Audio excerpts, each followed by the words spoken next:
Anyway তুমি হয়তো অদিতি ম্যামকে দেখতে যাওনি, হয়তো আমার উপর নজর রাখতে গিয়েছিলে, কিন্তু সেখানে তোমার মোহরের সাথে দেখা হয়ে যায় এবং মোহরের সামনে তুমি অদিতি ম্যাম সম্পর্কে কিছু অসম্মানজনক কথা বলো।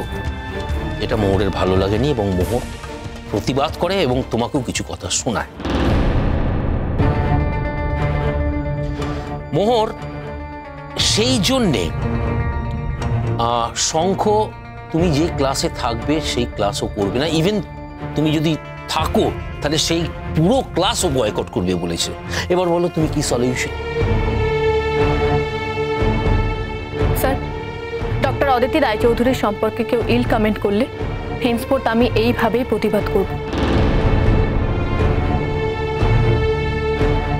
আচ্ছা আপনিই বলুন তো স্যার, আপনি যাকে সবচেয়ে বেশি সম্মান করেন, আপনার সামনে যদি তাকে অসম্মান করা হয়, আপনি ঠিক এইভাবে যুদ্ধ করবেন না? আর ডক্টর অদিতি রায়চৌধুরী আমার কাছে তেমনই একজন মানুষ স্যার। তিনি শুধু আমার শিক্ষিকা নন, আমি তাকে নিজের মায়ের মতো সম্মান করি। Shut up! এখানে কার সাথে কার পার্সোনাল হিসেব নিকেশ আছে সেটা জানতে আমি এখানে বসে নেই। রাইট স্যার, আপনি একদম ঠিক বলেছেন। আমার সত্যি জানানো দরকার ছিল কেন আমি আপনার সঙ্গে কাল খারাপ ব্যবহার করে ফেলেছি।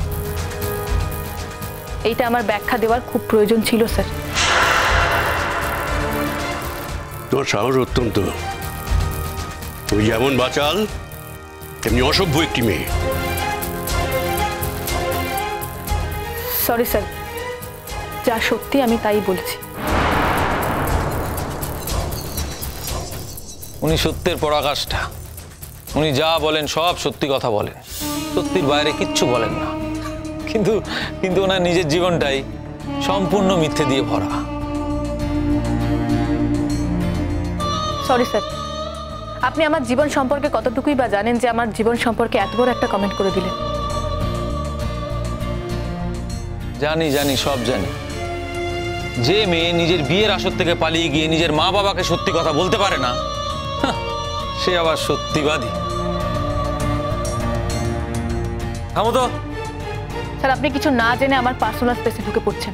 বেশ করে যে ঢুকেছে। তুমি কেন ওর পার্সোনাল স্পেসে ঢুকে পড়েছো? কলেজের শিক্ষকের সম্মান না দিচ্ছ তুমি? ভাই, তুমি কলেজের একজন শিক্ষককে সম্মান করবে আর একজনকে অসম্মান করবে, এটা হতে পারে না। তুমি কোন সাহসে ওখানে গিয়ে শঙ্খ রায় চৌধুরীর সঙ্গে মিসবিহেভ করেছো? তার জবাব দাও। আমি কারণটা তো বলেই দিয়েছি স্যার। আমার তরফ থেকে আমি সবকিছু বলে দিয়েছি। এবার আপনাদের ব্যাপার, আপনারা আমাকে কি করবেন? রাস্টিকেট করে দেবো।